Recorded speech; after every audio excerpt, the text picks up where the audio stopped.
Durante miles de años, los corazones y las mentes de gentes de todo el globo se han enfocado en una pequeña franja de tierra. Situado entre la orilla oriental del mar Mediterráneo y el interminable y dilatado desierto arábico, este pequeño rincón es venerado por millones. La Tierra Santa, durante generaciones, ha sido el escenario de acontecimientos que han moldeado el curso de la vida humana y su destino. Esta es la Tierra Santa de la Biblia, la tierra prometida por Dios a Abraham, a la que Moisés llevó a los hijos de Israel desde Egipto, la que Josué conquistó encabezando los ejércitos de Israel que atravesaron el río Jordán. Aquí un joven pastor mató al gigante filisteo Goliat, y fue en estas colinas donde el rey David estableció su capital, Jerusalén. Y en este lugar, el hijo de David, Salomón, construyó el primer templo hebreo. Pero más que nada, esta es la Tierra Santa de Jesús, la tierra donde, 2 milenios atrás, se estableció una nueva alianza que prometía el reino de los cielos, una religión que ha crecido hasta difundirse por todo el mundo mientras nos encaminamos del amanecer al brillante esplendor del nuevo milenio. Aquí el mundo presenció los hechos de la vida de Jesús, el Nazareno, una vida de enseñanzas, curaciones y milagros, una vida que culminó con su muerte por crucifixión y la resurrección, que fue en sí un milagro y una promesa a la humanidad para siempre jamás. Este documental le invita a compartir un viaje por este singular país. Le llevaremos a visitar los lugares en donde ocurrieron esos acontecimientos tan trascendentales. Este es el viaje de toda una vida, una peregrinación imborrable, un recorrido por la tierra de Jesús.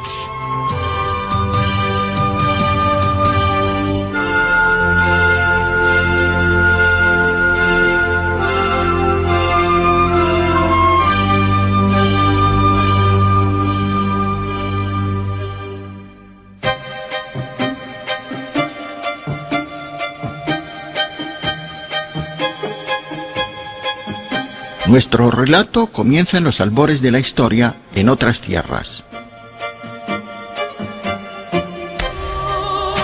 Hace unos 4000 años, en Ur de los Caldeos, un hombre recibió un llamado de un Dios invisible.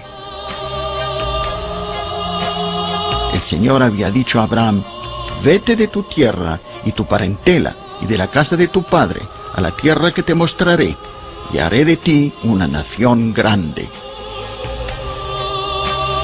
Rechazando el antiguo culto de los ídolos, Abraham tomó a su familia y sus posesiones y emprendió un viaje que cambiaría para siempre la faz de la tierra. Cruzando la media luna de las tierras fértiles, llegaron él y su gente a la tierra prometida. Los nómadas han deambulado por estos desiertos desde antes de la época de Abraham, y los beduinos de hoy en día mantienen su antigua cultura. Tocando música con instrumentos caseros, amenizan la hospitalidad vespertina que brindan en sus tiendas. La tradicional narración de relatos alrededor de la fogata está acompañada por el rítmico molido del café que se sirve durante toda la noche, y las historias pasan de generación en generación, elogiando el honor y las proezas de los antepasados, como el patriarca Abraham, o Ibrahim, como lo suelen llamar. Estos relatos son parte integral del orgulloso legado beduino. Atraído por los numerosos manantiales y pozos de la región, Abraham se radicó en el área de Beersheba. En las excavaciones de la ciudad bíblica de Tel Beersheba, todavía se puede ver un antiguo pozo fuera de la puerta de la ciudad. Este pozo bien pudiera ser el mismo excavado por Abraham e Isaac, tal como lo describe el libro del Génesis. Poblado una y otra vez, este tel, o colina artificial, contiene los restos de un poblado sobre otro. Sus antigüedades se remontan a la época de los patriarcas, a David y Salomón, a los períodos romano y bizantino. Alimentada por esos manantiales, Beersheba ha vuelto a surgir en las inmediaciones y es ahora una próspera ciudad y la capital de la región del Negev. Según el libro del Génesis, Abraham también visitó Hebrón, una de las ciudades más antiguas de Tierra Santa, situada a unos 35 kilómetros al suroeste de Jerusalén. Aquí compró su primera parcela de la tierra prometida, abonando 400 monedas de plata por este codiciado lote, un campo en el que se halla la cueva de la Macpelá. La deseaba para enterrar en ella a su esposa Sara. Se afirma que en este campo también estarían sepultados Adán y Eva. En el centro de la cueva se encuentra la sala principal. Allí hay dos grandes cenotafios o monumentos funerarios, venerados actualmente por judíos, cristianos y musulmanes. La tradición afirma que es el cementerio de casi todos los patriarcas y matriarcas del Antiguo Testamento.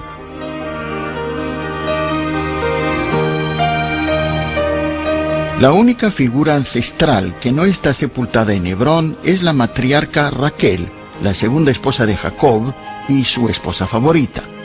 Falleció al dar a luz a Benjamín en el camino junto a Belén al sur de Jerusalén.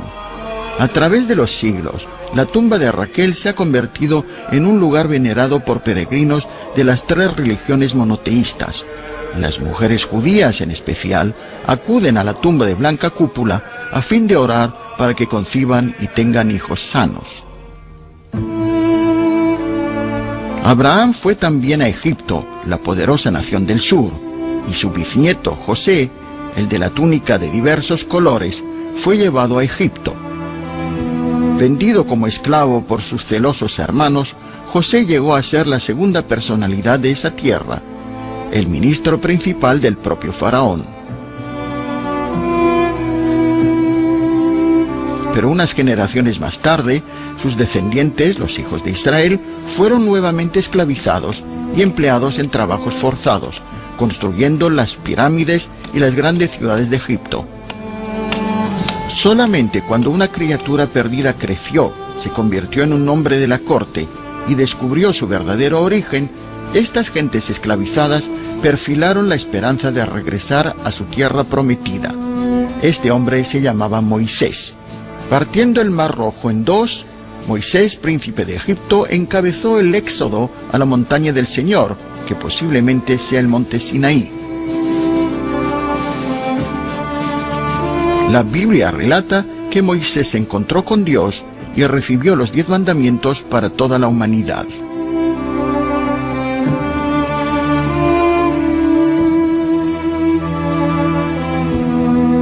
Durante 40 años, los hijos de Israel deambularon por el desierto hasta que finalmente se aproximaron a la tierra prometida.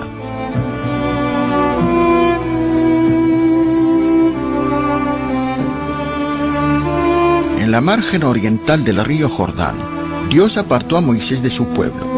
Aquí, en el monte Nebo, se le concedió la única ocasión de ver la tierra prometida, a la que no se le permitió entrar. Sin duda, el gran patriarca contempló este panorama espectacular a través del Mar Muerto que permite atisbar hasta Samaria y Judea. Murió aquí y habría sido sepultado en una tumba cuya ubicación se desconoce hasta hoy. Tampoco se sabe cuándo surgió la tradición que relaciona esta montaña con los últimos días de Moisés. Pero en los albores de la era cristiana ya estaba marcada por una pequeña capilla, y en el siglo VI ya había aquí un prestigioso monasterio. Este piso, descubierto el siglo pasado por arqueólogos franciscanos, es uno de los más hermosos mosaicos encontrados aquí.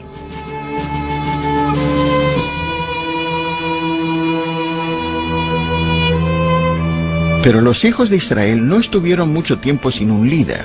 Josué, hijo de Nun, asumió el mando y, aplacando los temores del pueblo, lo llevó a la ribera del río Jordán.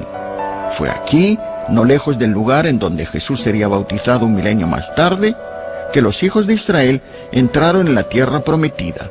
Este hecho es evocado por el pequeño monasterio griego ortodoxo de San Juan el Bautista, también llamado Cárcel Yehud, el castillo de los judíos. A través de los siglos se han reunido aquí grandes multitudes en la Epifanía para marcar el bautismo de Jesús. Cruzando el Jordán, dirigidos por Josué, el pueblo de Israel avanzó hasta la vecina ciudad de Jericó. A 360 metros bajo el nivel del mar, Jericó es la ciudad más baja del mundo, un oasis en el desierto desde los albores de la humanidad.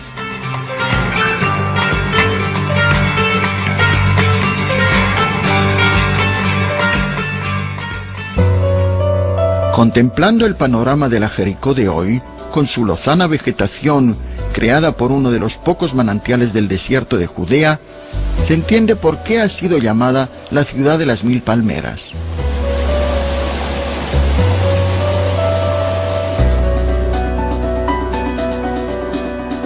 Jericó también presume ser la ciudad más antigua del mundo. Al ser encontradas por primera vez sus viejas ruinas, causaron gran revuelo, porque parecían indicar que se trataba de una ciudad amurallada. Pero como se remontaban a casi 9 milenios, demostraron ser más antiguas que las murallas citadas en la Biblia. No lejos del sitio donde estaría la antigua Jericó, se hallaron los restos de una sinagoga del VI siglo.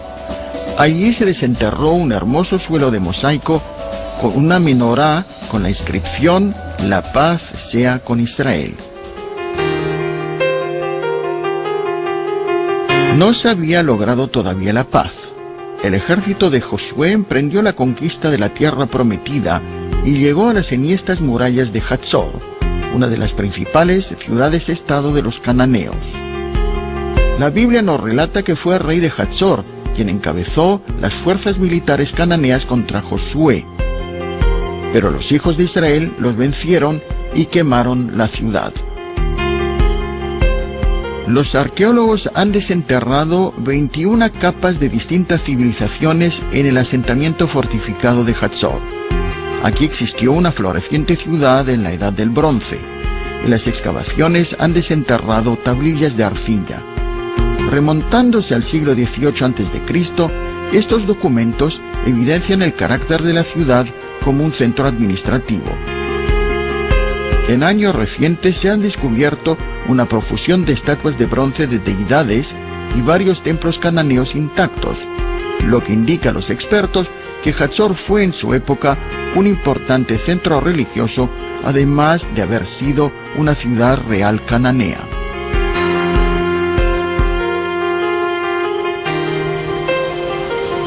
A lo largo de las costas del Mediterráneo solían vivir los filisteos, los mayores enemigos de los israelitas. Aquí, en la vieja ciudad de Ashkelón, las antigüedades recuerdan el heroico relato bíblico de Sansón. Después de haber sido seducido y debilitado por Dalila, Sansón fue llevado a Gaza por los filisteos. Lo encadenaron en las columnas de su templo, preparándolo para ofrecerlo en sacrificio a su dios Dagón. Pero dotado de una inmensa fuerza divina, Sansón derribó las columnas hasta que el templo se desplomó sobre los filisteos. Entre las ruinas que se pueden admirar hoy en esa ciudad, figuran estatuas y columnas de la época helenística y de los cruzados. Lentamente, el tiempo transcurrido forjó las 12 tribus de Israel en una sola nación.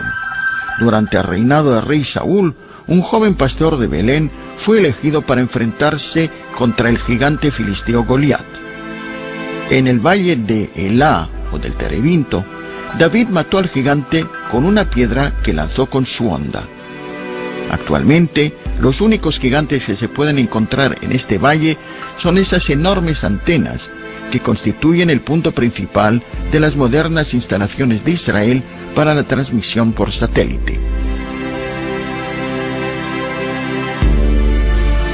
Hace unos 3 milenios, el rey David asedió la ciudad fortificada de Jerusalén, entonces en manos de los jebuseos, una tribu cananea local.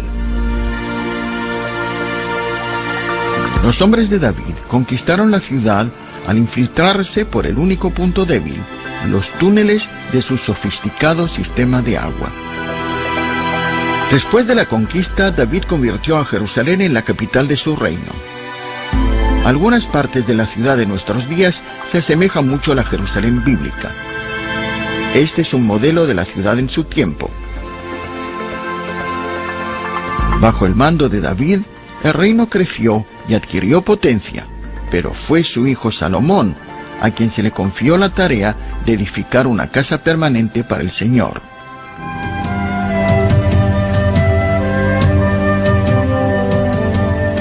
Salomón construyó una poderosa flota mercante que tenía su puerto principal en la localidad de Eilot en el Mar Rojo, la Eilat de hoy. Como los buques mercantes de nuestros días, que zarpan de Eilat hacia el Océano Índico y más allá, se estima que esas embarcaciones de la antigüedad habrían llegado hasta la India para traer fabulosas cantidades de oro que equivaldrían a 2/3 del ingreso anual del reino. La Eilat de nuestros días ofrece una riqueza propia. Gozando de un clima soleado durante todo el año, es la costa azul de Tierra Santa que atrae a gente de todo el mundo. La vida nocturna de Eilat refleja tanto lo mejor del entretenimiento moderno como las raíces bíblicas del país, al rememorar visiones del harén de 700 esposas y 300 concubinas de Salomón. No resulta difícil imaginar que él fuera el autor del Cantar de los Cantares.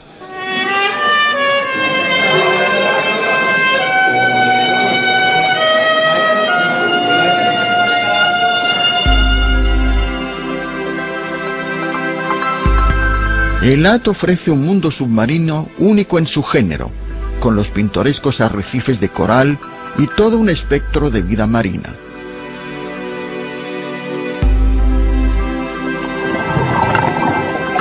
Un atractivo muy especial son los delfines, tanto en la zona protegida del arrecife de los delfines como mar adentro.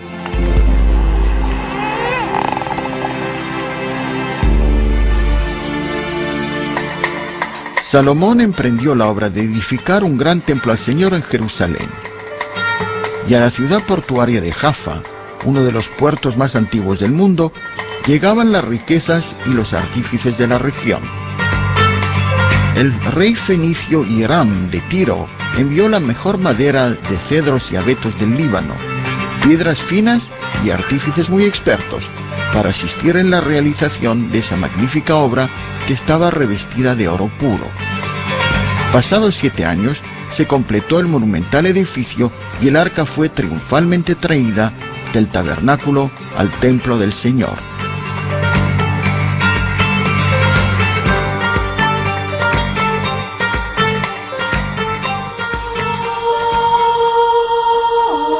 Así es que florecía el reino de Salomón. Aquí en Megiddo, a medio camino entre Jerusalén y la Galilea, Salomón erigió un imponente palacio. Este lugar controla la ruta estratégica que desde el mar, a través del fértil valle del Esdraelón, llega a Damasco en Siria.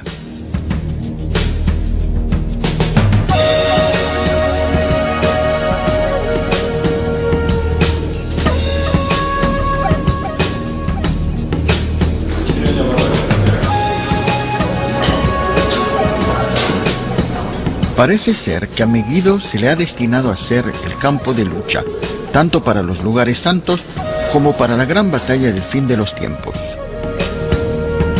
El Apocalipsis nos indica que en Armagedón triunfarán finalmente las fuerzas del bien sobre las del mal. El nombre de Armagedón se deriva de las palabras hebreas Ar Megiddo, el monte de Megiddo.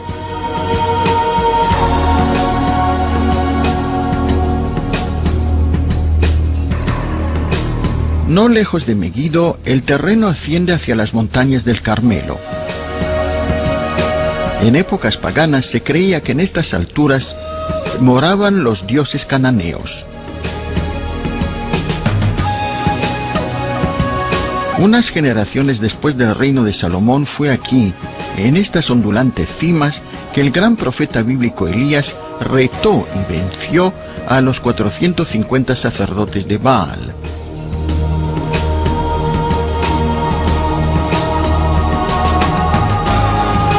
Actualmente existe una iglesia de la orden carmelita en estos pintorescos parajes.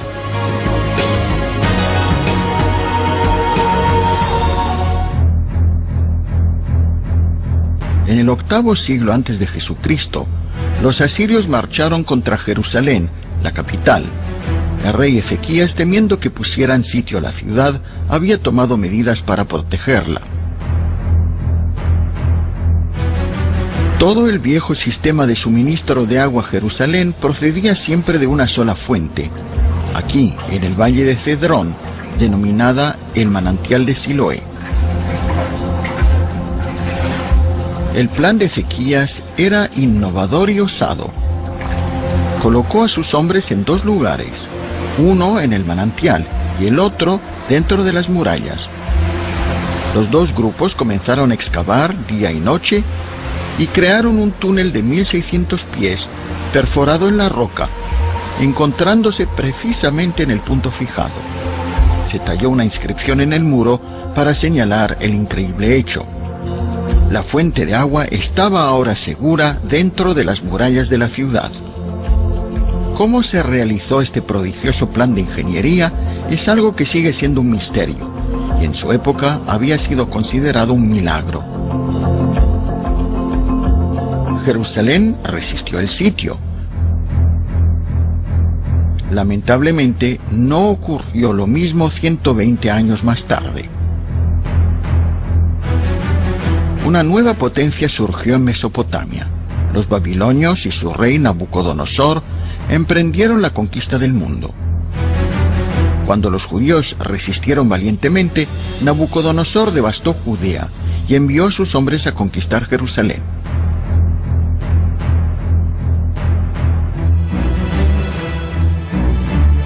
Dícese que al divisar a las tropas que marchaban, el rey Sedecías trató de huir a través de esa cueva excavada por el hombre, que algunos creen llegaba hasta el Mar Muerto.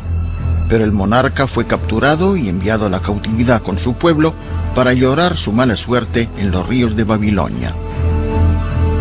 Pero incluso Babilonia no duraría, y pronto los judíos regresaron para volver a construir su devastada capital de Jerusalén y el que había sido su magnífico templo.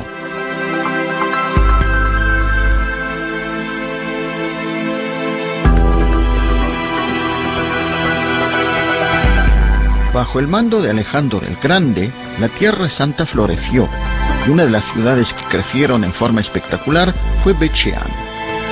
Situada al norte del Valle del Jordán, ya había sido un lugar importante en tiempos bíblicos.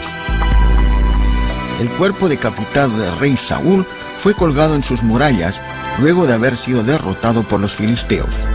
En el reinado de David, la ciudad creció y prosperó, y el rey Salomón reconstruyó sus murallas. El Tel, o colina artificial, se remonta a la era calcolítica, y las excavaciones han revelado un gran número de hallazgos.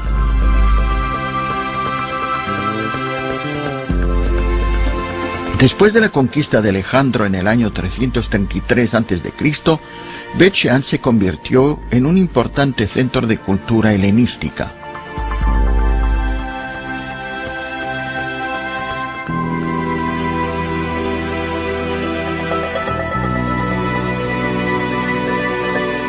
Los numerosos mosaicos y su impresionante teatro, construido 200 años después de Cristo, con una capacidad para 7.000 espectadores, evidencian hasta qué punto la ciudad prosperó.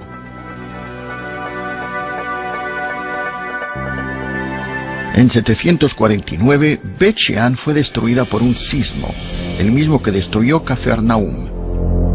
En el año 40 a.C., los romanos nombraron rey de Judea a Herodes el Grande.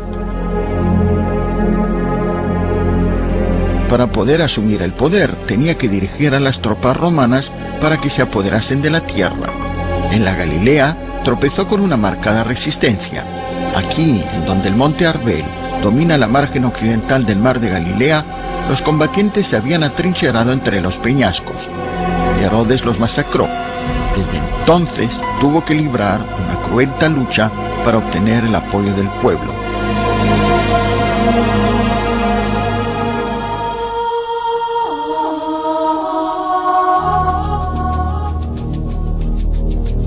Tan pronto como asumió el poder, Herodes emprendió un vasto programa de construcción. Erigió una serie de grandes palacios fortificados, anfiteatros, templos y acueductos. Su mayor proyecto fue la creación de Cesarea, una ciudad portuaria en este lugar. Dedicada a su mentor, César Augusto, Herodes deseaba que la grandeza de esta ciudad fuera tal como para despertar el interés de Roma. La adornó con todo el esplendor que fue capaz de reunir.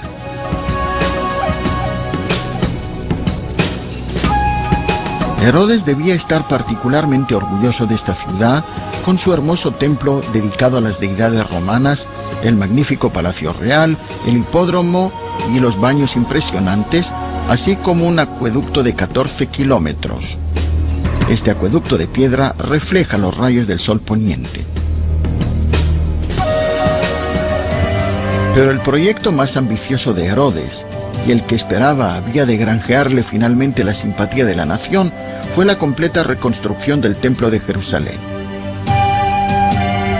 En un principio, muchos judíos temían que derribase el viejo templo y jamás concluyera la construcción del nuevo. Pero aunque las obras se prolongaron, en los patios interiores, en tan solo 8 años, se terminó la edificación de un templo que era el doble del original creado por Salomón.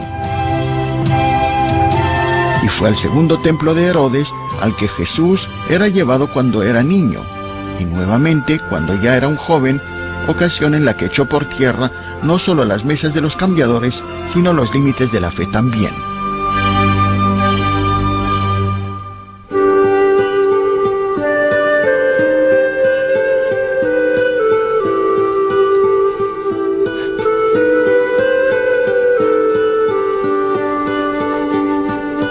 Este es el monte de las bienaventuranzas, que mira hacia el mar de Galilea. Aquí, al principio de su ministerio, Jesús habló a sus discípulos. Bienaventurados los pobres en espíritu, porque de ellos es el reino de los cielos. Bienaventurados los que lloran, porque ellos recibirán consolación. Bienaventurados los mansos, porque ellos recibirán la tierra por heredad. Estas palabras son del Sermón de la Montaña. En la Baja Galilea, los ondulantes montes de Zabulón y Neftalí están cubiertos de olivos, y las verdeantes praderas de fragantes arbustos en los que pastorean las ovejas. En la época de Jesús, estas montañas estaban cubiertas de bosques, y lo que es ahora la importante ciudad de Nazaret era tan solo una pequeña aldea.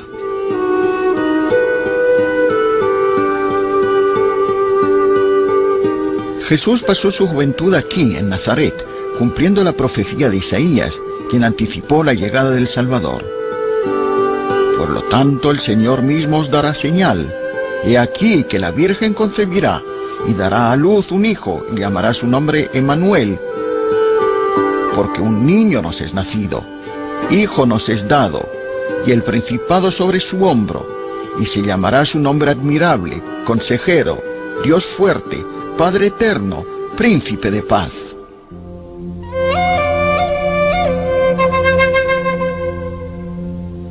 Con una historia que se remonta a milenios, Nazaret es una de las ciudades más antiguas de Tierra Santa. Actualmente es una pujante ciudad. La ciudad está dominada por la Basílica de la Anunciación, la mayor de las numerosas iglesias que hay en esa localidad. En forma de un faro, la basílica celebra el trascendental anuncio llevado a María por el ángel Gabriel, de que había sido elegida para traer al mundo al Salvador, y se erige irradiando su luz sobre toda la Galilea y el mundo entero. La tradición afirma que esta es la gruta donde María recibió el mensaje de Dios, como lo describe el Evangelio de Lucas. Y entrando el ángel en donde ella estaba, dijo: «Salve, muy favorecida, el Señor es contigo, bendita tú entre las mujeres, porque has hallado gracia delante de Dios, y ahora concebirás en tu vientre y darás a luz un hijo, y llamarás su nombre Jesús».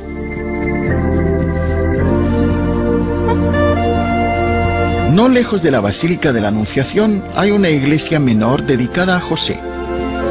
Ha sido construida en el lugar donde se cree estaría el taller de carpintería de José y el hogar de la Sagrada Familia.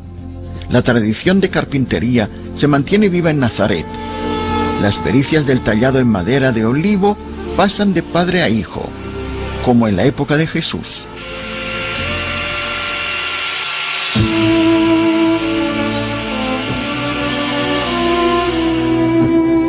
San Mateo nos relata que estando José desposado con María, descubrió que antes que se juntasen ya había concebido, y como era un hombre justo y no quería difamarla, quiso dejarla secretamente. Y pensando él en esto, el ángel del Señor se le apareció en sueños y le dijo: José, no temas recibir a María, tu mujer, porque lo que en ella es engendrado del Espíritu Santo es.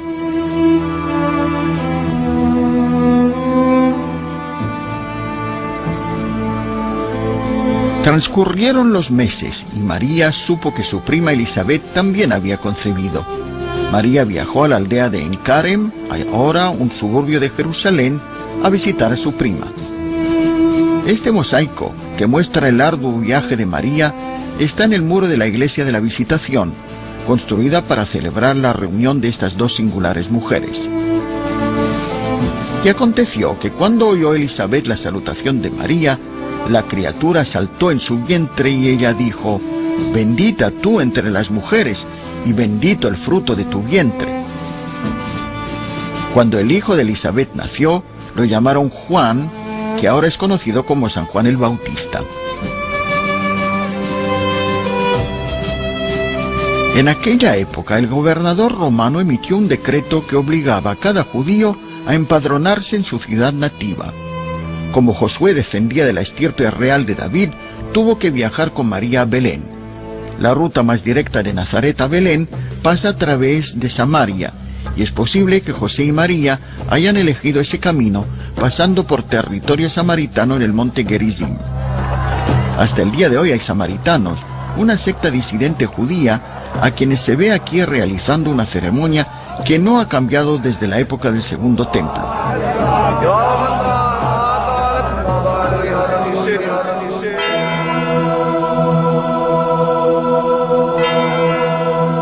En el año 6 a.C., durante el reinado del emperador romano Augusto, nació Jesús en la provincia de Judea, la tierra que Dios había prometido a su pueblo escogido.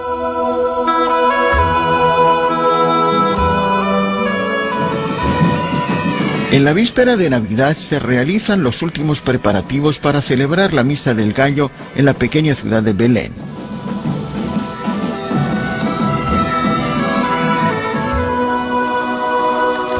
Dentro de la iglesia de la Natividad todavía impera la calma, pero en unas horas esta antigua basílica estará colmada con gente cantando villancicos y se escucharán los ecos de antiguas letanías. Debajo del edificio principal de la iglesia, la Gruta de la Natividad es un oasis de calma y tranquilidad. En su centro se ve una estrella dorada, la estrella de Belén. Aunque Belén está situada en el borde del desierto de Judea, hace frío y llueve en esta época del año, y a veces incluso nieva. Es entonces cuando los pastores reúnen sus rebaños en las cuevas en las colinas circundantes. Si, como lo indica la tradición, María y José llegaron a Belén en el mes de diciembre, pueden haber buscado refugio en una de esas cuevas. Esta, en el campo de los pastores, posiblemente recuerde el lugar en donde ambos se refugiaron del frío. Y como lo relata el Evangelio de San Lucas, y dio a luz a su hijo primogénito, y lo envolvió en pañales, y lo acostó en un pesebre, porque no había lugar para ellos en el mesón.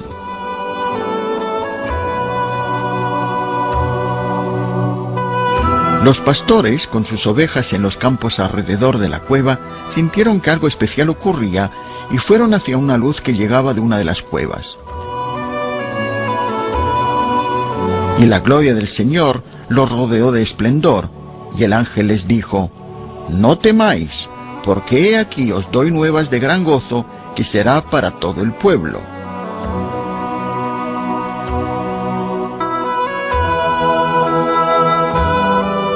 Muchas comunidades protestantes de todo el mundo, que se reúnen en esta cueva en el campo de los pastores para celebrar este gran evento, evocan el espíritu de esa primera Nochebuena y recuerdan la sencilla fe de los pastores. Luego de ver al niño Jesús, los pastores glorificaron y alabaron a Dios por todas las cosas que habían oído y visto.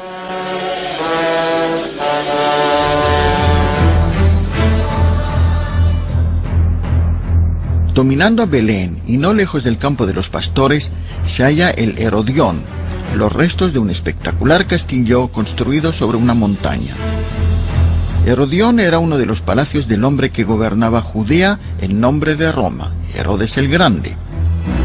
Y fue a él que los 3 reyes magos venidos del oriente le preguntaron: ¿dónde está el rey de los judíos que ha nacido? Porque su estrella hemos visto en el oriente y venimos a adorarle. Oyendo todo esto, el rey Herodes se turbó y convocó a todos los principales sacerdotes y escribas para preguntarles dónde había de nacer el Cristo. Ellos le dijeron: en Belén de Judea, así está escrito por el profeta.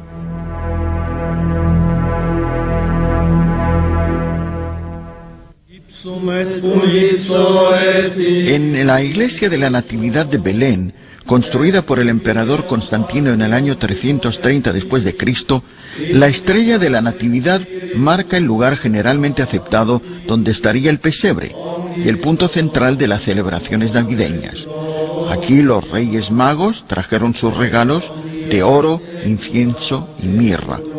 Mientras que la antigua basílica arriba está tradicionalmente dividida entre las diversas comunidades religiosas, todas veneran aquí en la gruta, la cueva debajo del altar principal donde estuviera el niño Jesús.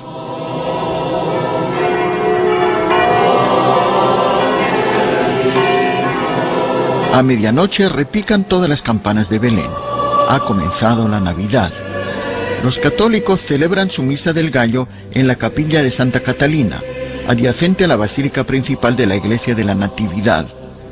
Esta ceremonia es transmitida por televisión, llegando a millones de hogares en todo el mundo, conmemorando el nacimiento del niño 2000 años atrás.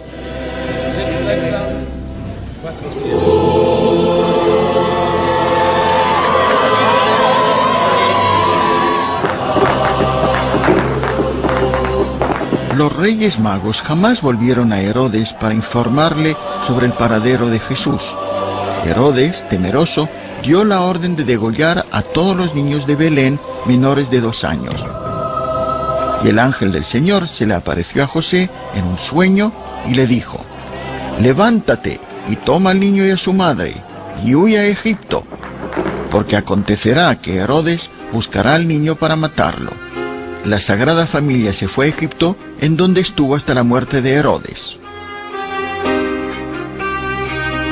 Entonces José, María y el niño Jesús volvieron a Nazaret.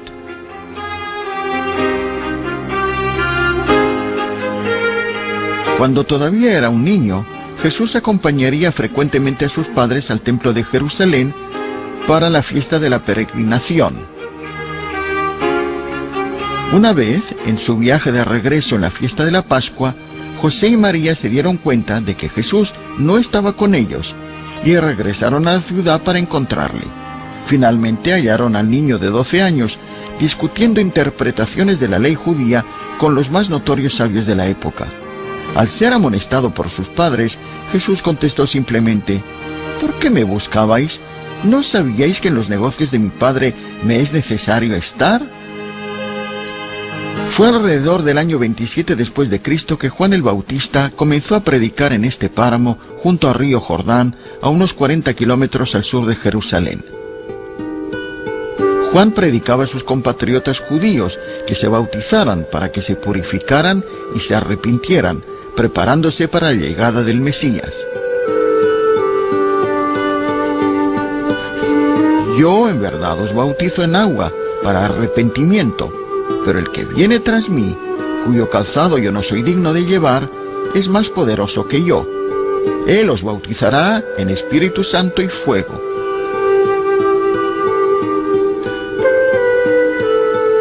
El propio Jesús vino aquí, al Jordán, para ser bautizado por Juan.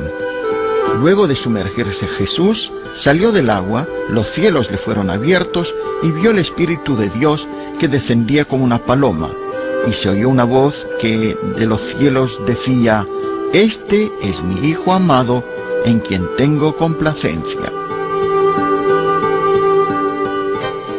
Desde el río Jordán, Jesús se retiró al desierto de Judea. Durante semanas ayunó en una cueva que según la tradición se encontraba aquí, en el monte Carantal. Después de 40 días y 40 noches, vino el diablo para tentar a Jesús. Primero le retó para que demostrara que era el Hijo de Dios, convirtiendo las piedras en pan. Y Jesús contestó: «No solo de pan vivirá el hombre, sino de toda la palabra que sale de boca de Dios».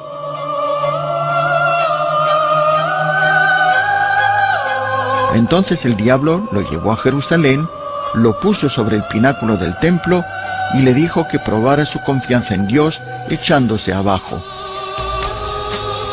Nuevamente Jesús se negó, citando la frase bíblica: «No tentarás al Señor tu Dios».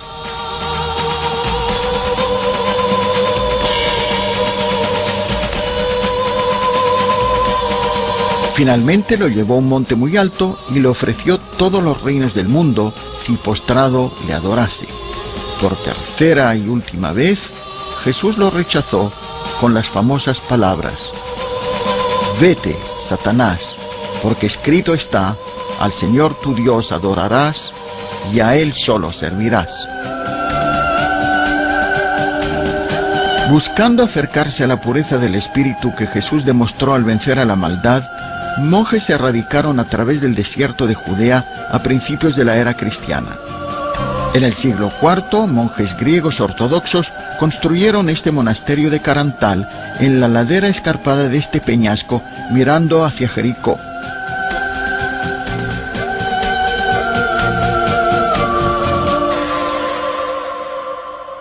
Luego de su estada en el desierto, Jesús regresó a Nazaret con un mensaje mucho más significativo que el de San Juan Bautista.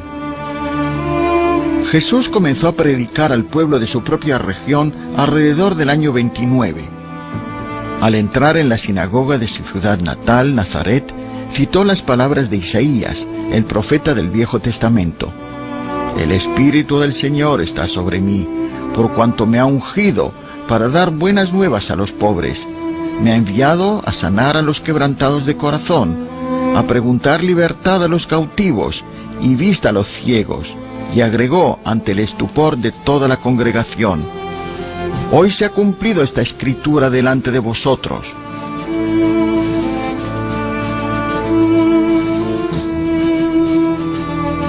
Pero al oír estas cosas, los vecinos de la ciudad, que habían visto crecer a Jesús, se llenaron de ira por lo que había predicado.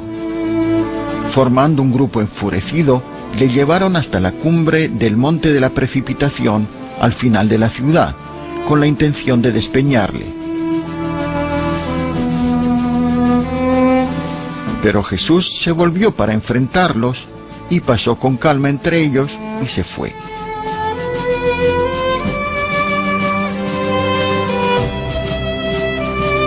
Jesús salió de Nazaret y habitó en Capernaum, en el mar de Galilea. Un día, luego que hubo predicado al gentío desde una barca de pesca, dijo a los pescadores que echaran las redes. Le dijeron que habían estado pescando toda la noche y nada habían recogido, pero hicieron como Jesús les dijera.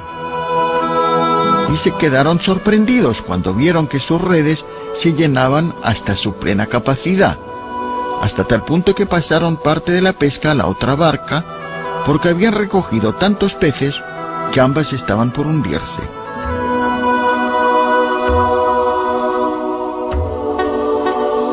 Fueron estos pescadores, gente humilde, los primeros en ser llamados por Jesús. Y les dijo: «Seguidme, y desde ahora seréis pescadores de hombres». Y Simón, llamado también Pedro, su hermano Andrés, y Santiago y Juan, dejaron su trabajo para seguir al hombre de Nazaret.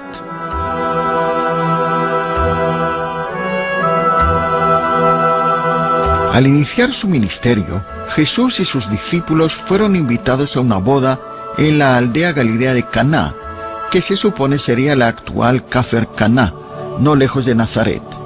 Los lienzos que hay en los muros de la Iglesia del Milagro muestran el evento que tuvo lugar aquí. Al saber Jesús que no había quedado más vino, dijo a los sirvientes que llenaran de agua las jarras, y cuando se sirvió la bebida, los huéspedes constataron que había ocurrido un milagro. El agua se había convertido en un vino fino. Al llegar a Capernaum las nuevas de este gran milagro, se congregó una gran muchedumbre alrededor de la casa en donde residía para recibirle a su regreso. Luego de llegar, trajeron a un enfermo a la casa en su lecho. Jesús le dijo: «Tus pecados son perdonados. A ti te digo, levántate, toma tu lecho y vete a tu casa». El paralítico hizo lo que le dijera Jesús ante el asombro de todos los presentes.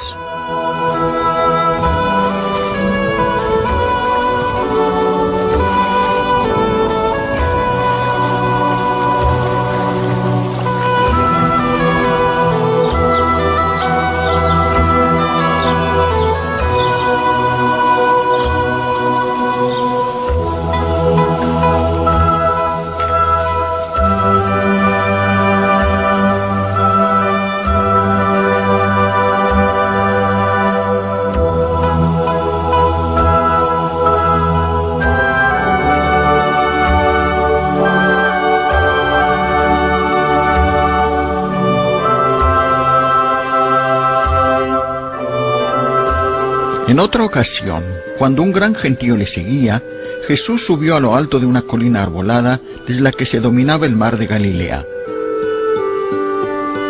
Se sentó y contempló el lago.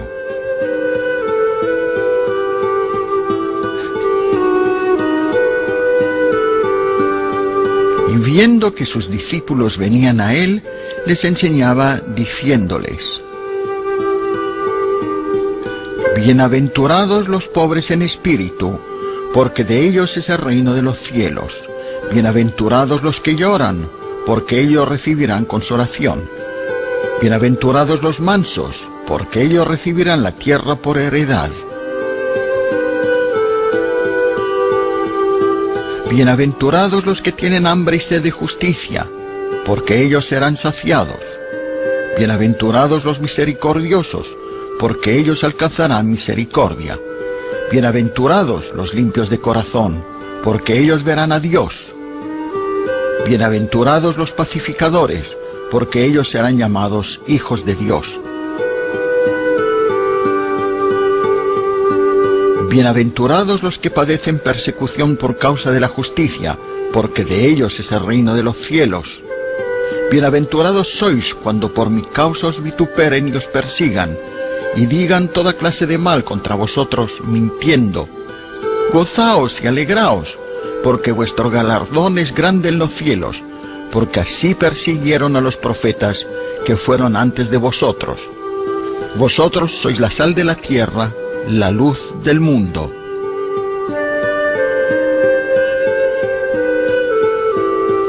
En memoria de esas 8 bienaventuranzas que Jesús formuló aquí, las hermanas italianas de la Caridad construyeron, con la ayuda del pueblo italiano, la Iglesia de las Bienaventuranzas, de forma octogonal, ubicada en uno de los más hermosos jardines de esta tierra. Pero estas no fueron las únicas palabras que pronunció en ese día, porque esa fue la jornada del Sermón de la Montaña, la múltiple lección fundamental del ministerio de Jesús. Inspirándose en analogías del ambiente que le rodeaba, las verdeantes y sinuosas colinas de la Galilea, siguió diciendo: «No os afanéis por vuestra vida, qué habéis de comer o qué habéis de beber. Mirad las aves del cielo, que no siembran, y vuestro Padre Celestial las alimenta. Considerad los lirios del campo, cómo crecen, no trabajan ni hilan. Pero os digo que ni aun Salomón con toda su gloria se vistió así como uno de ellos. Y si la hierba del campo Dios la viste así, ¿no hará mucho más a vosotros, hombres de poca fe? No os afanéis, pues diciendo, ¿qué comeremos o qué beberemos? Mas buscad primeramente el reino de Dios y su justicia, y todas esas cosas os serán añadidas.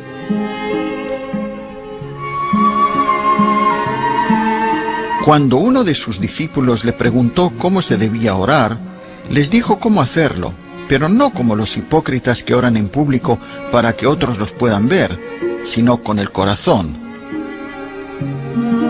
Vosotros pues oraréis así: Padre nuestro que estás en los cielos, santificado sea tu nombre, venga tu reino, hágase tu voluntad como en el cielo, así también en la tierra.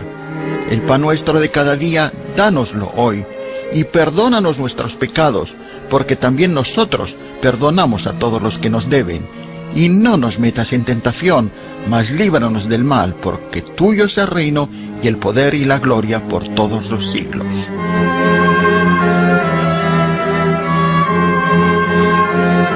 De ese modo Jesús proclamó la llegada del reino de Dios y el comienzo de su propio ministerio. Sería un ministerio que diera lugar a que fuera tanto amado como escarnecido, adorado y ridiculizado. Un ministerio que hizo temblar al mayor imperio de la tierra y dividió a su propia nación.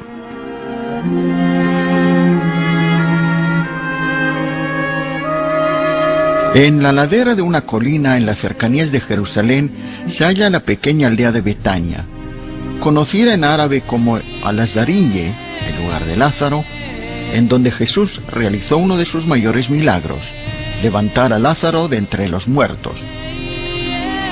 22 escalones conducen a la vieja tumba. La tradición cristiana afirma que fue aquí donde Jesús ordenó a Lázaro, muerto 4 días antes, que se levantara y saliera de la tumba.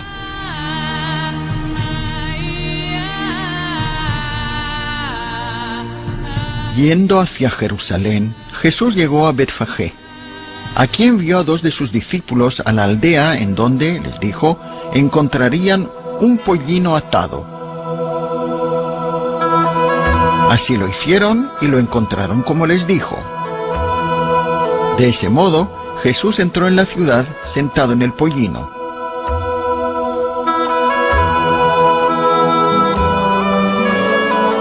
Y las multitudes que iban delante y las que iban detrás daban voces diciendo: «Hosana al Hijo de David, bendito el que viene en el nombre del Señor, Hosana en las alturas».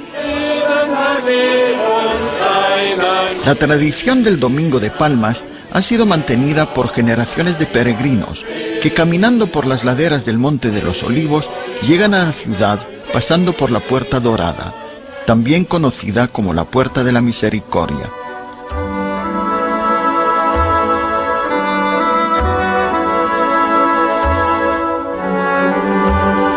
Al otro lado de la Puerta Dorada, cuyos 2 arcos fueron tapiados más tarde por Saladino en el siglo XII, Jesús se aproximó al patio exterior del templo.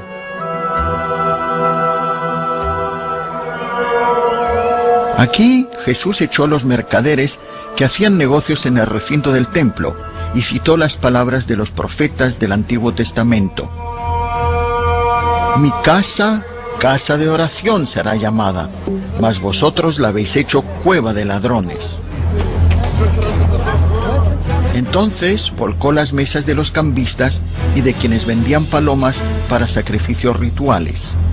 Al oír este estruendo, los altos sacerdotes y los escribas fueron a ver lo que ocurría. Al encontrar a Jesús sanando a los cojos y los ciegos en medio de este caos, mientras los niños exclamaban: «Hosana al Hijo de David», se enfurecieron y comenzaron a buscar los medios para destruirlo.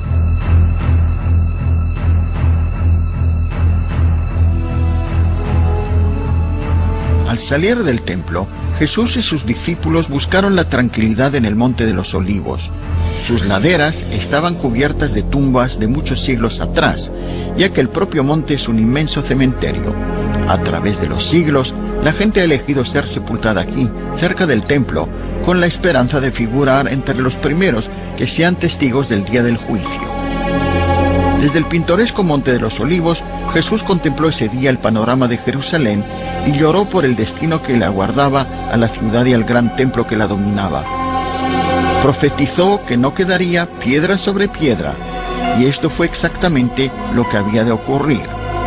Cuando Jerusalén fue saqueada por los romanos y el templo arrasado en el año 70 después de Cristo. Para conmemorar la profecía de ese día, se construyó aquí la iglesia Dominus Flevit, el Señor lloró, sobre las ruinas de otra iglesia del siglo V.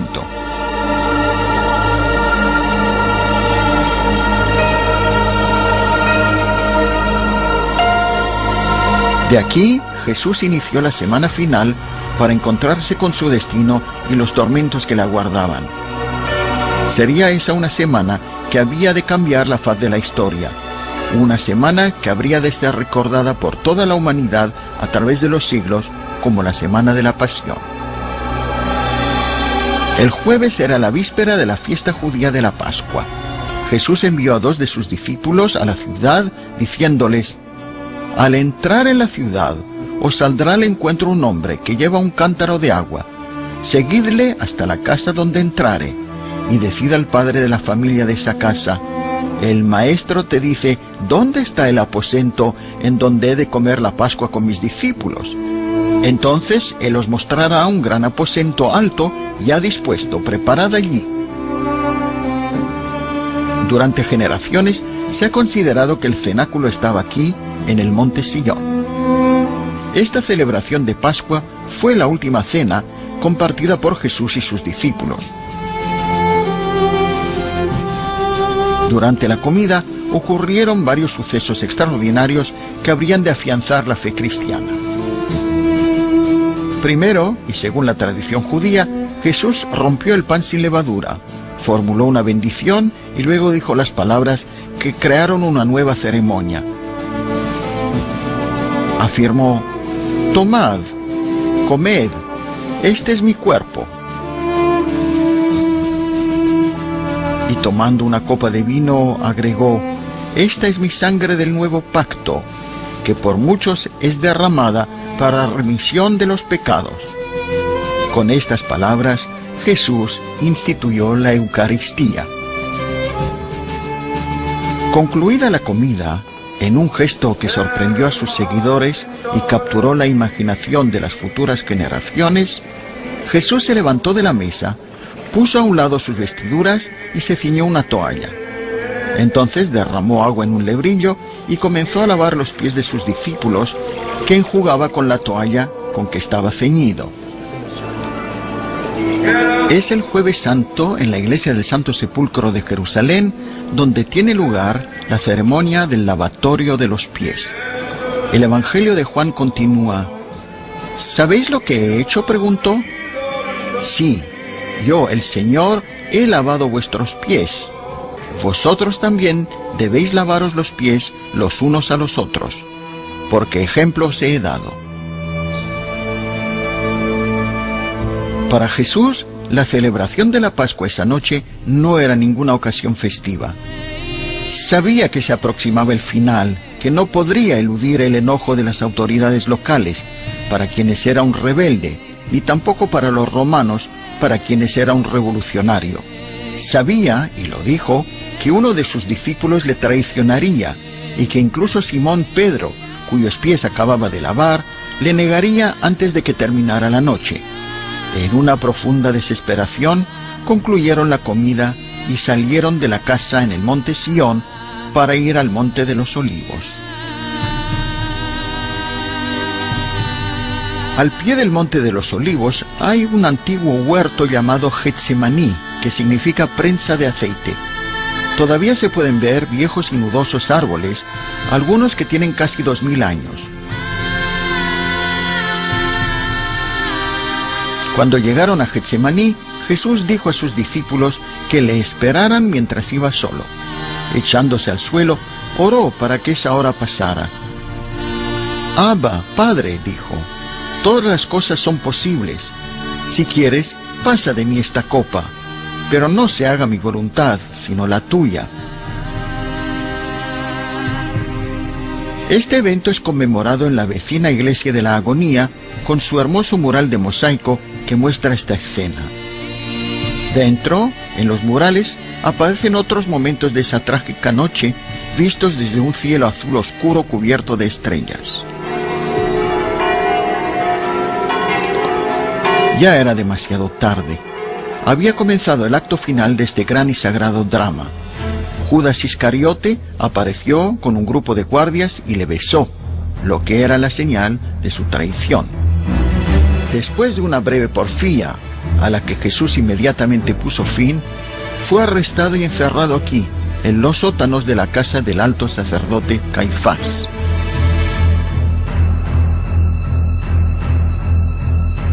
Ahora existe una iglesia sobre el calabozo, pero han quedado en el patio los escalones de la vieja senda.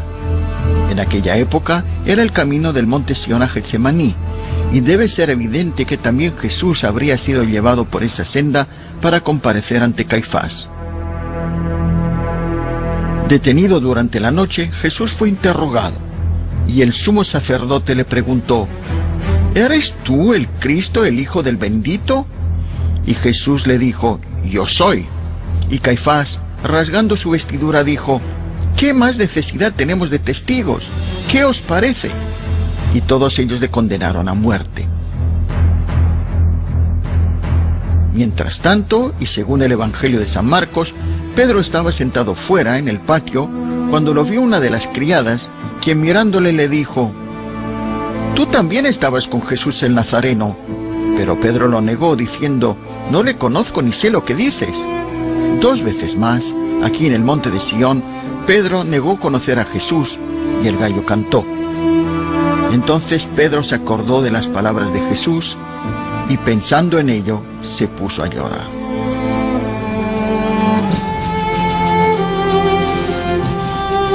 Viernes por la mañana. Más tarde llamarían ese día Viernes Santo.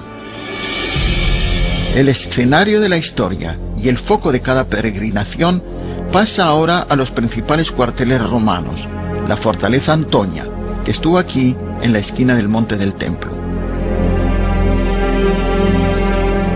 Los judíos trajeron a Jesús aquí, a la corte del procurador romano, Poncio Pilato, y le acusaron de sedición y traición por haber pretendido que era un rey.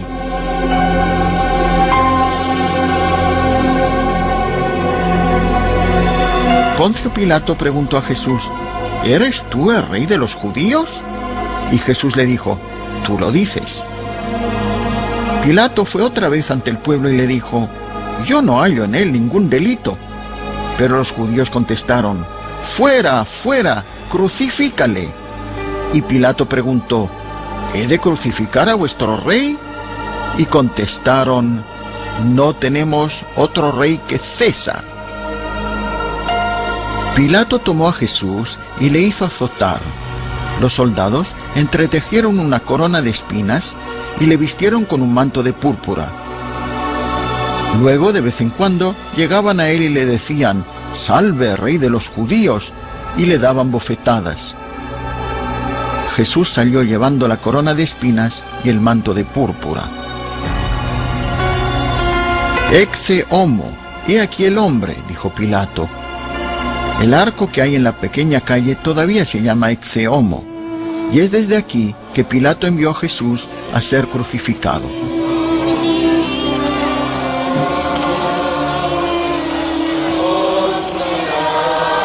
El Viernes Santo, las calles de Jerusalén se llenan de miles de peregrinos llegados de todos los rincones del mundo. Han venido para recorrer el Vía Crucis o Vía Dolorosa y recordar los eventos de Semana Santa. El Evangelio recuerda que le seguía gran multitud del pueblo y de mujeres que lloraban y hacían lamentaciones por él. Pero Jesús, vuelto hacia ellas, les dijo: «Hijas de Jerusalén, no lloréis por mí, sino llorad por vosotras mismas y por vuestros hijos». La tradición identifica 14 estaciones de la cruz. En la sexta, una mujer salió de la muchedumbre mientras pasaba Jesús y enjugó su rostro. Una impresión de rostro quedó en el paño que usó, de modo que la llamaron Verónica, Vera Icon, que es imagen real en griego. Generaciones de peregrinos han recorrido el tradicional Vía Crucis, siguiendo los pasos de Jesús cuando era llevado a ser crucificado. El Vía Crucis termina en el Calvario, o lugar de la calavera, Calveria en latín, y Gólgota en arameo, que hoy se encuentra dentro de la iglesia del Santo Sepulcro. En el año 30 era una vieja cantera fuera de la ciudad.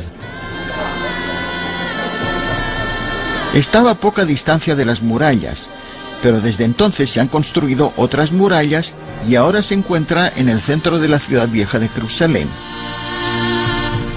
Otra tradición sitúa el Gólgota fuera de las actuales murallas de la ciudad vieja, cerca de una estación de autobuses. Se llamaba el lugar de la calavera porque muchos creían que se podía distinguir la forma de un cráneo en el peñasco que domina el área.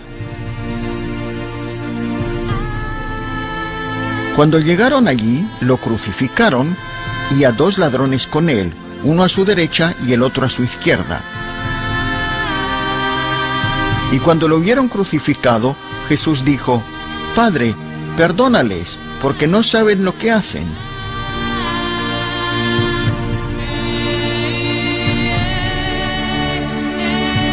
Desde el mediodía y hasta las 3 de la tarde, toda la tierra se vio envuelta en la oscuridad. Alrededor de las 3, Jesús exclamó: «Elí, Elí, lama sabactani». Esto es: Dios mío, ¿por qué me has desamparado? Pero Jesús, habiendo otra vez clamado, entregó el Espíritu. Inmediatamente después de la muerte de Jesús, sus seguidores se sintieron amenazados. Se ocultaron en Jerusalén, desmoralizados por la muerte de su maestro. Pero la vida en los mercados no se alteró. La muerte de Jesús tuvo muy escaso impacto. Se pensaría que era una de tantas crucifixiones que realizaban los romanos, pero esta alteraría el futuro de millones y millones de personas. Para los seguidores de Jesús parecía que todo se había perdido. Solo quedaba una tarea final: bajar el cuerpo y por lo menos sepultarlo de forma adecuada. El Evangelio recuerda: cuando llegó la noche vino un hombre rico de Arimatea llamado José, que también había sido discípulo de Jesús. Este fue a Pilato y pidió el cuerpo de Jesús. Entonces Pilato mandó que se le diese el cuerpo, y tomándolo José, lo envolvió en una sábana limpia y lo puso en su sepulcro nuevo que había labrado en la peña, y después de hacer rodar una gran peña a la entrada del sepulcro, se fue. La piedra de la unción, junto a la puerta principal del Santo Sepulcro, marca el lugar tradicional en donde lavaron y prepararon el cuerpo de Jesús para ser enterrado. La tumba de Jesús, cubierta ahora en un decorado edículo en el centro de la rotonda de la iglesia, fue otrora una simple cueva. En aquellos días, los judíos sepultaban sus muertos en cuevas. Tallaban nichos en los muros y obstruían la entrada con una gran piedra redonda. Existen centenares de tumbas similares alrededor de Jerusalén. El jardín de la tumba, al norte de la ciudad, es un excelente ejemplo de cómo pudiera haber sido la tumba de Jesús. Los protestantes creen que este lugar podría ser el lugar de la propia tumba de Jesús. La crucifixión tuvo lugar el viernes, como nos indica el Evangelio. Y el Shabbat estaba por comenzar, y las mujeres que habían venido con él de la Galilea siguieron también y vieron el sepulcro y cómo fue puesto su cuerpo, y vueltas prepararon especies aromáticas y ungüentos y descansaron el día de reposo conforme al mandamiento. El sábado era un día de espera.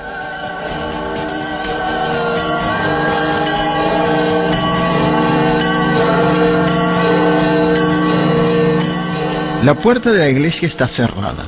Miles de personas se aglomeran afuera.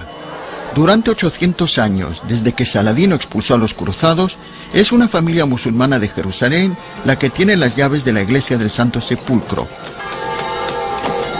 Con gran ceremonia, ahora abren la puerta para el rito cristiano. En esta iglesia, las comunidades orientales siguen marcando la resurrección del Señor en una ceremonia que se remonta al VIII siglo, el rito del fuego. Al mediodía la iglesia está colmada de fieles. El patriarca de la iglesia griega ortodoxa, con la asistencia de obispos de las comunidades armenia y siria, entra en la tumba desierta.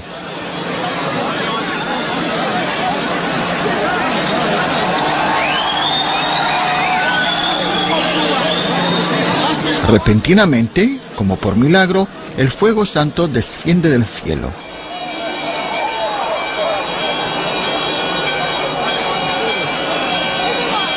El simbolismo es muy acertado, porque el fuego es símbolo de resurrección.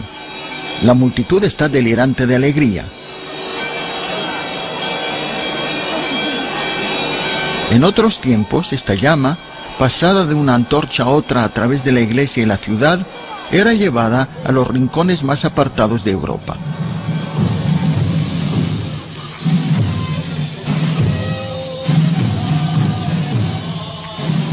El domingo de Pascua en Jerusalén. En las colinas que rodean la ciudad, las distintas comunidades protestantes celebran la fiesta.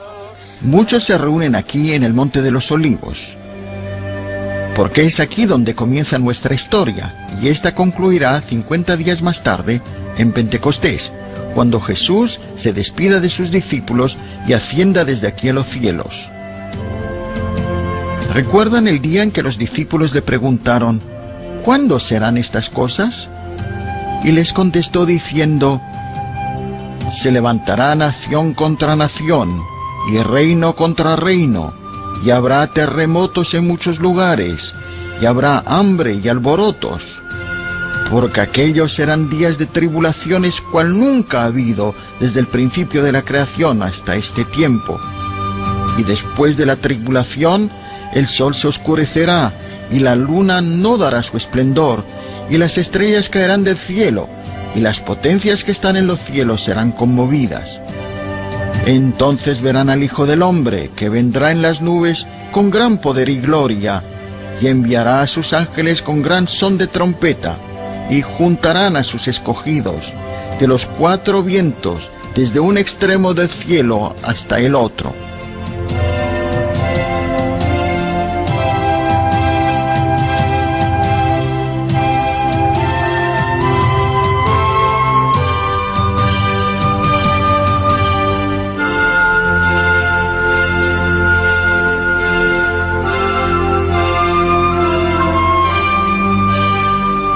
Unas décadas después de la muerte y resurrección de Jesús, sus seguidores habrían pensado que había llegado el tiempo para que se cumpliera la profecía. En el año 66 estalló la primera revuelta judía, contra la que los romanos movilizaron a todas sus legiones destacadas en el oriente, que marcharon contra ellos. Lenta pero firmemente, los romanos sofocaron la rebelión, destruyeron para siempre el molesto templo de Jerusalén y expulsaron al pueblo judío de su tierra. Durante generaciones, el pueblo judío deploró la destrucción y lamentó su exilio. Cada año en la fiesta de Pascua solía renovar el juramento: el año que viene en Jerusalén, y siempre que oraban se volvían en dirección a esta ciudad. Estos judíos ortodoxos están orando en el corazón de Jerusalén, en uno de los contados restos que quedan del que fuera el magnífico templo. Durante muchos siglos, algunos lo llamaron el Muro de las Lamentaciones, porque en este lugar se derramaron muchas lágrimas, pero ahora se llama el Muro Occidental, ya que forma parte de las murallas exteriores del recinto del templo. Hoy en día también es un lugar de alegría y acción de gracias. Creyendo que se trata del lugar de la tierra que está más cerca de Dios, la gente acude para colocar una nota con alguna solicitud al Altísimo entre las colosales piedras del muro. Después de la destrucción de Jerusalén, solo quedó un foco de resistencia judía. Casi 1 millar de judíos, hombres, mujeres y niños, se habían refugiado en Masada.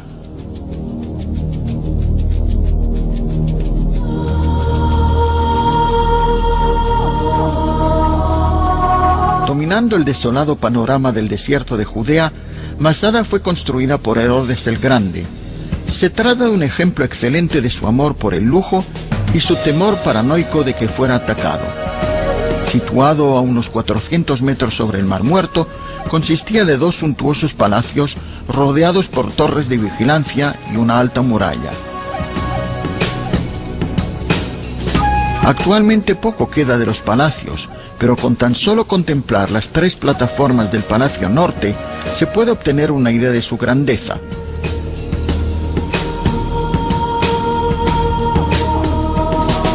Los romanos iniciaron un cruel e intenso asedio de Masada. En última instancia, y al llegar a la cumbre, los legionarios romanos rompieron las defensas con un enorme ariete y flechas incendiarias para encontrar tan solo los cadáveres de 960 hombres, mujeres y niños. Los celotes habían elegido morir de su propia mano en lugar de vivir como esclavos de Roma. Situado debajo de Masada, con una resplandeciente joya azulada en el desierto, aparece el Mar Muerto, en el punto más bajo de la tierra. Aunque siempre ha sido llamado mar, se trata de un lago que recibe las aguas del río Jordán. A 410 metros debajo del nivel del mar, el agua no tiene salida, de modo que se queda estancada aquí. Las condiciones climáticas de la zona crean extrañas formas cristalinas que surgen del agua más salada del mundo. Mirando el panorama se puede apreciar los relatos bíblicos de cómo la mujer de Lot se convirtió en una estatua de sal y cómo el Señor hizo caer desde el cielo fuego y azufre sobre Sodoma y Gomorra. En realidad es imposible ahogarse en el Mar Muerto. El agua se evapora con tal rapidez que tiene un contenido de sal de 30%, o sea 10 veces más que el Mediterráneo. Son estas sales, que de hecho constituyen una densa mezcla de minerales, las que hacen que uno flote cuando nada aquí. Justo a un día de marcha al norte de Masada se encuentra uno de los lugares más misteriosos de Tierra Santa, Qumrán. Y se cree que antes y durante la época de Jesús, una esotérica secta, los eseños, estaba radicada aquí. Durante siglos solo se había conocido el nombre eseño. Un buen día, en la primavera de 1947, un joven beduino descubrió unos antiguos rollos de pergamino ocultos en las cuevas alrededor de este lugar. Ahora conocidos en todo el mundo como los famosos rollos del Mar Muerto, estos pergaminos contienen las copias más antiguas del Viejo Testamento jamás halladas, mientras que en otros se describe una comunidad que se preparaba para la llegada del Mesías. Habiendo rechazado el poder religioso centrado alrededor del templo, esta secta judía extremadamente devota se retiró al desierto para vivir una existencia simple aquí, en Qumrán y en las cuevas vecinas. En los rollos se describe cómo crearon una comunidad que compartía las posesiones, practicaba los baños rituales y se reunía para una comida sagrada diaria.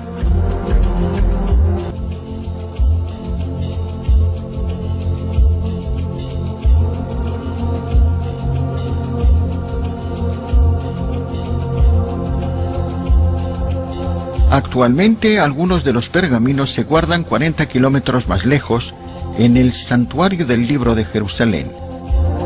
Con su cúpula blanca en forma de la tapa de una de las jarras en que los manuscritos fueron hallados, este edificio fue construido para albergar los 8 documentos casi completos y los miles de fragmentos encontrados en las cuevas. Este es el primer pergamino que fue abierto, una copia de 7 metros de largo del libro de Isaías. Se expone aquí en un gabinete construido como el uso de un rollo de la Torá. Los primeros arqueólogos consideraron Qumrán como el hogar de una pacífica secta de escribas de índole monástica. Aunque esta teoría es todavía ampliamente aceptada, sus opositores afirman que hubiera podido ser un puesto avanzado militar o un asentamiento agrícola fortificado y que los rollos bien habrían podido ser traídos de Jerusalén para ser escondidos de las legiones que avanzaban hacia esa ciudad. Tal vez futuros descubrimientos puedan resolver estas preguntas.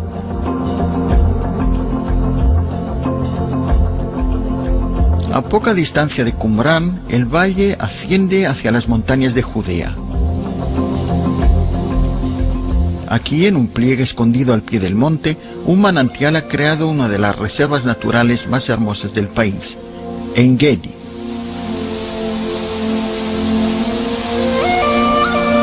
Desprendiéndose de un peñasco de 100 metros de altura, el agua de la principal cascada crea un paraíso de lozana vegetación subtropical.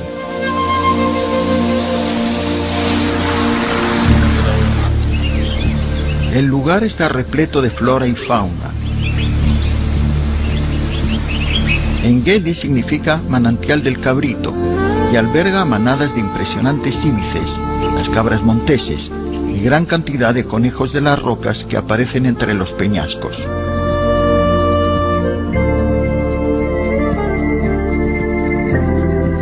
En la margen opuesta del río Jordán, en pleno desierto del reino hashemita de Jordania, se halla uno de los lugares más intrigantes del mundo.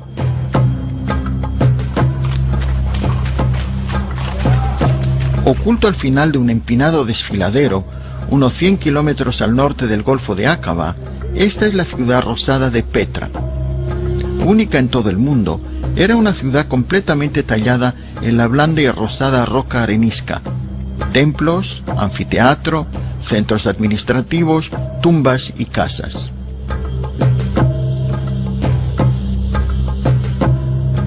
Petra era la capital de los nabateos, una tribu nómada aparecida alrededor del VI siglo a.C. Dominando la provechosa ruta de las especias, se convirtieron en los ricos amos de grandes caravanas de camellos. Estos convoyes que atravesaban el desierto transportaban incienso y especias, perfumes y sedas del oriente a los templos alrededor del Mediterráneo. Para proteger su rentable ruta de las especias, los nabateos habían creado una serie de estaciones fortificadas entre su capital, Petra, y la ciudad portuaria de Gaza, a distancia de un día de viaje cada una. Las mayores crecieron para convertirse en verdaderas ciudades como esta, Avdat, en el Negev. Estos albergues del desierto proporcionaban comida, baño y cama para los jefes de la caravana y agua y forraje para las bestias. Avdat es una de las más antiguas y mayores ciudades nabateas, y junto con otra antigua localidad nabatea, Shiftá, siguió sirviendo al nutrido tráfico que continuó llegando hasta la costa mediterránea muchos años después de estar el país bajo dominio bizantino. En el otro extremo del país, a unos 8 kilómetros de Nazaret, se encuentra el antiguo lugar de Séforis o Sipori, como fue conocido 2 milenios atrás. Aunque no se menciona en la Biblia, Séforis era una importante ciudad y varias tradiciones la consideran como la posible ciudad natal de María, la Madre de Cristo. Existen varias casas que, dícese, tendrían relación con los padres de María, Santa Ana y San Joaquín. En tiempos de Jesús y en los siglos siguientes, Séforis fue una próspera ciudad romana, la capital de la Galilea occidental, con una población integrada por judíos, cristianos y paganos. Sus días más gloriosos llegaron bajo el dominio bizantino. En esa época se construyeron muchas mansiones decoradas con magníficos pisos de mosaico. Algunos de ellos están siendo desenterrados, mientras que otros ya han sido totalmente excavados. En uno aparece el rostro de una mujer de una tal belleza que ha sido calificada la Mona Lisa de la Galilea. Todavía existen muchos hermosos mosaicos de esa época que brindan una inapreciable información sobre la vida en el antiguo Levante. Pero tal vez el más importante mosaico bizantino es el que ha sido encontrado aquí, en Mádaba.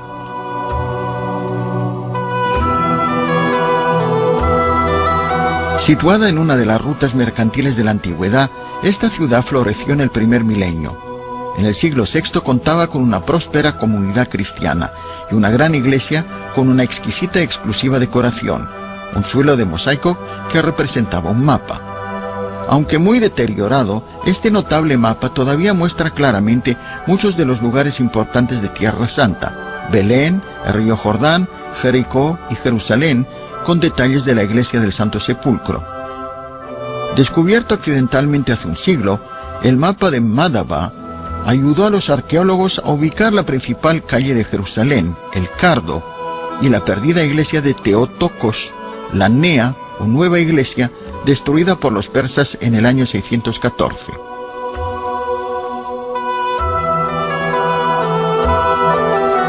A lo largo de esta moderna calle en la ciudad vieja de Jerusalén hay una antigua vía con columnas llamada el Cardo, fácilmente reconocible en este modelo de la sección de Jerusalén del mapa de Madaba.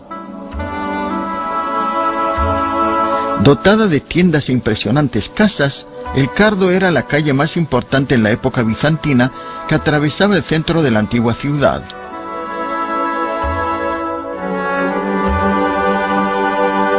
Durante casi 2 milenios, el Cardo quedó olvidado y enterrado hasta que fue excavado gracias al mapa de Madaba.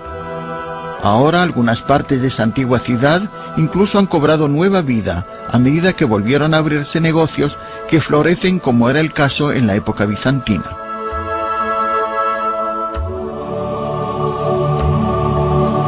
El Imperio bizantino volvió a descubrir Tierra Santa en el siglo IV, cuando el emperador romano Constantino abrazó el cristianismo.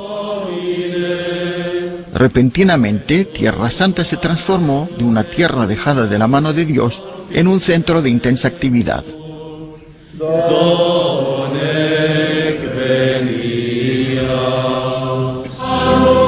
La madre de Constantino, la reina Helena, realizó una peregrinación a Tierra Santa para encontrar los lugares relacionados con la vida de Jesús. Llegando aquí en Belén, se le enseñó una pequeña cueva donde siglos atrás el emperador Adriano había erigido un santuario a un dios pagano.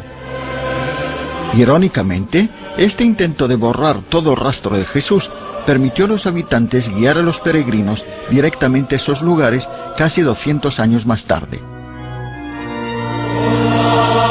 La reina Helena fue a identificar y construir iglesias en los principales lugares relacionados con la vida de Cristo. Es gracias a ella y a su hijo el emperador Constantino que tenemos la iglesia de la Natividad en Belén, la iglesia de la Anunciación en Nazaret y la iglesia del Santo Sepulcro en Jerusalén. Helena hizo sacar las rocas que cubrían la cueva de la tumba original de Jesús, descubriendo que había quedado milagrosamente intacta, no obstante la amplia destrucción de los romanos. El florecimiento del cristianismo duró casi 3 siglos hasta que la invasión persa del 614 destruyó muchos santuarios. 2 generaciones más tarde, el califa Omar ibn al-Khattab encabezó los ejércitos musulmanes que entraron en Jerusalén. Omar inició una transformación que duró 400 años, convirtiéndola en la tercera ciudad santa del Islam, tan venerada que incluso hoy los musulmanes la denominan simplemente Al-Quds, la Santa. El califa Omar, el segundo líder del Islam después de Mahoma, conquistó Tierra Santa del tambaleante imperio bizantino. Luego de entrar en Jerusalén en el año 638, limpió los escombros del antiguo templo hebreo y descubrió la roca donde Abraham había llevado a su hijo para sacrificarlo, y desde la cual, según creen los musulmanes, Mahoma ascendió a los cielos en su viaje nocturno. El lugar estaba marcado por un modesto santuario, pero los sucesores de Omar erigieron aquí una de las joyas de la arquitectura del Medio Oriente. Diseñada como la iglesia del Santo Sepulcro y edificada de piedra y mármol, suntuosamente decorada con mosaicos y azulejos e iluminada por 36 vidrieras de colores, la cúpula de la roca se convirtió en el nuevo centro de peregrinación musulmana, algo que no se podía comparar con nada del mundo islámico.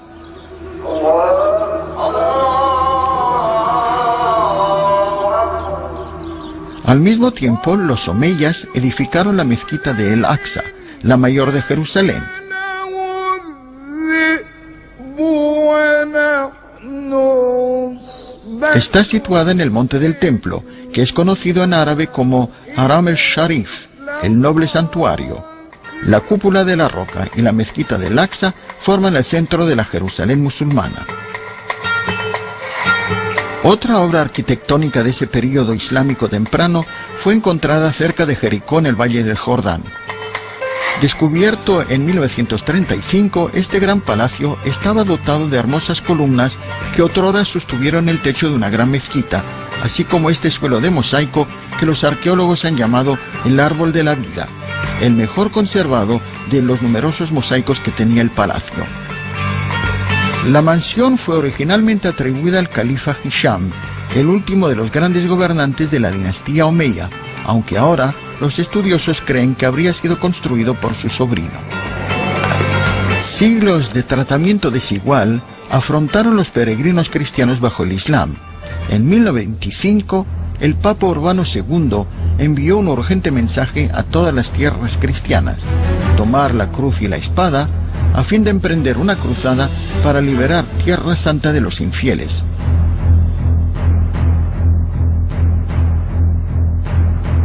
Así el cristianismo volvió a este país a la fuerza en 1029. Durante 3 años, miles de caballeros y soldados lucharon para abrirse camino desde Europa al centro del Medio Oriente. Finalmente, estos cruzados, encabezados por Godofredo de Bouillon, irrumpieron a través de las murallas de Jerusalén el viernes 15 de julio de 1029, liberando los lugares santos. Se instaló una enorme cruz dorada sobre el domo de la roca, convirtiéndola en una iglesia.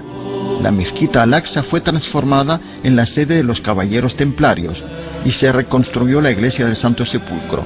En Navidad del año 1110, Balduino fue coronado primer rey del reino latino de Jerusalén en la iglesia de la Natividad de Belén. Y los peregrinos comenzaron a llegar a Tierra Santa.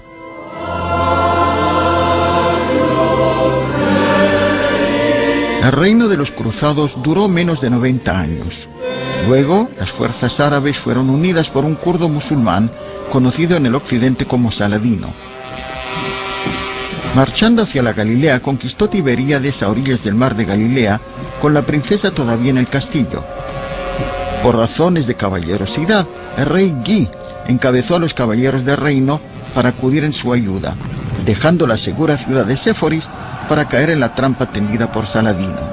Saliendo a principios de julio, las fuerzas de Guy fueron hostigadas por los veloces arqueros de Saladino y atormentadas por el intenso calor. Finalmente, fueron detenidas aquí, en los cuernos de Hattin, en donde esperaban encontrar agua. Saladino sabía que el manantial estaba seco. Prendiendo fuego a la agostada vegetación, obligó a los cruzados a una lucha que no querían librar. Después del mediodía del sábado 4 de julio de 1187, los cruzados habían sido derrotados, se habían perdido los restos más importantes de la verdadera cruz, y Guy había sido capturado por Saladino. En el curso de 3 meses, Saladino ocupó la tierra y reconquistó Jerusalén sin oposición alguna. Este fue el final del reino latino de Jerusalén. De ahora en adelante, a los cruzados solo les quedaba una pequeña porción de Tierra Santa, cuyo centro era el puerto de Acre. La ciudad portuaria de Acre tiene 4 milenios de historia y un acopio de encanto y hospitalidad oriental. Acre, o Aco como es llamada en la Biblia, es uno de los puertos más antiguos del mundo aún en uso. Primeramente mencionada cuando los egipcios la conquistaron en el siglo XV a.C., floreció como un centro mercantil cuando los fenicios dominaban los mares. Pero fue en la época de los cruzados cuando Acre se hizo una ciudad famosa. Después de la caída de Jerusalén, pasó a ser la capital del reino latino. Pronto se convirtió en uno de los principales puertos cristianos y durante un tiempo fue la sede del legendario rey Ricardo Corazón de León. La ciudadela restaurada de Aco, uno de los mejores ejemplos de arquitectura gótica encontrados en el país, forma parte de una ciudad que en un momento contaba con 50.000 habitantes. Muchos de sus pasajes llegan hasta el puerto y fue por esa ruta que los últimos cruzados huyeron al ser derrotados y expulsados de Tierra Santa para siempre en 1291.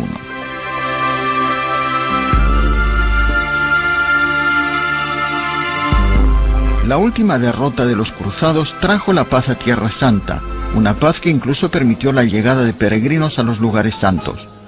Pero durante siglos, sus gobernantes musulmanes generalmente descuidaron la tierra. Luego, en los años 1500, surgió una nueva potencia en la región. Con la llegada de los otomanos de Turquía en el siglo XVI, se infundió nuevo vigor a Tierra Santa. Su sultán, Solimán el Magnífico, se apresuró a reconstruir Jerusalén. En 1552 reemplazó los vetustos mosaicos de la cúpula de la roca con nuevos azulejos producidos en los famosos hornos persas de Kashan y construyó las grandes murallas alrededor de la ciudad vieja. Pero lamentablemente para sus arquitectos, estos se olvidaron de incluir el monte Sión, un error que pagaron caro, pues les costó sus cabezas. Pero para la mayoría estos fueron tiempos prósperos y felices. Las cosas siguieron así durante siglos a medida que prosperaba el Imperio Otomano. Mientras tanto, las nuevas potencias europeas volvían a interesarse en el Medio Oriente y también lo hacían los judíos. Desde mediados del siglo XVIII, los judíos comenzaron a regresar a Tierra Santa. Pronto, la bulliciosa ciudad vieja fue demasiado pequeña para albergar la creciente población. El filántropo británico Sir Moses Montefiore contribuyó a crear el primer suburbio judío fuera de las murallas, Mishkenot Sha'ananim, o albergue de los confiados.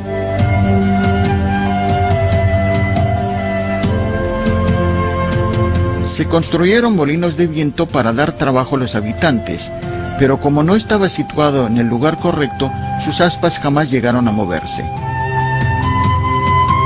De cualquier modo, Mishkenot Sha'ananim prosperó y su molino es actualmente uno de los lugares más conocidos de Jerusalén. Uno de los aspectos más fascinantes de la nueva población judía de Palestina fue un nuevo tipo revolucionario de aldea agrícola, el kibutz. Una comunidad colectiva creada según conceptos socialistas, el kibutz ha estado durante años a la vanguardia de los aspectos económico, social y político de la sociedad judía.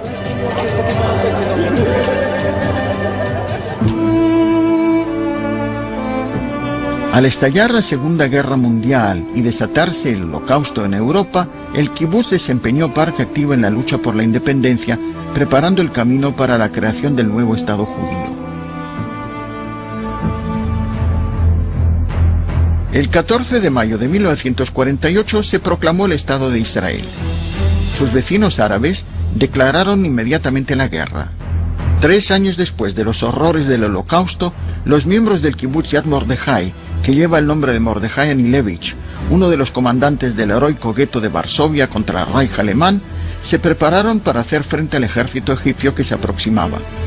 Los jóvenes de ambos sexos, que en parte eran sobrevivientes de esa hecatombe, llegados para comenzar aquí una nueva vida como agricultores, se vieron repentinamente en la necesidad de convertirse en combatientes.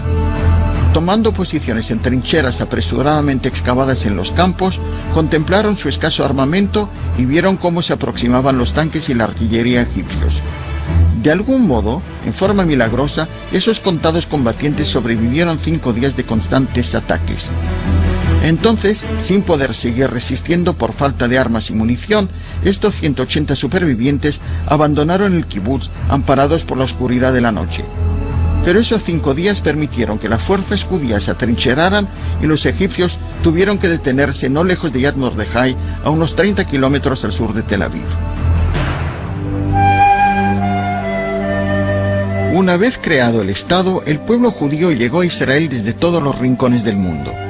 Después de 2000 años de exilio, los judíos contaban finalmente con una patria en donde construir un nuevo moderno país. Comenzaron a crear una floreciente vida cultural de arte y música.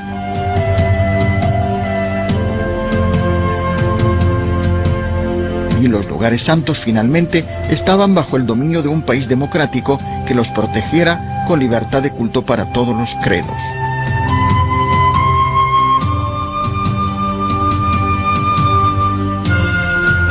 «52 años después del nacimiento del Estado, el mundo celebró la llegada de un nuevo milenio.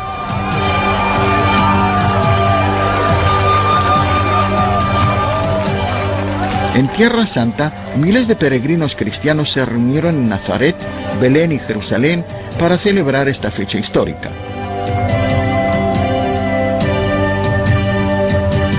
Y durante todo este tiempo, surgieron nuevas esperanzas para la paz en esta región y en todo el mundo, y se escucharon plegarias para que estos anhelos se concretaran.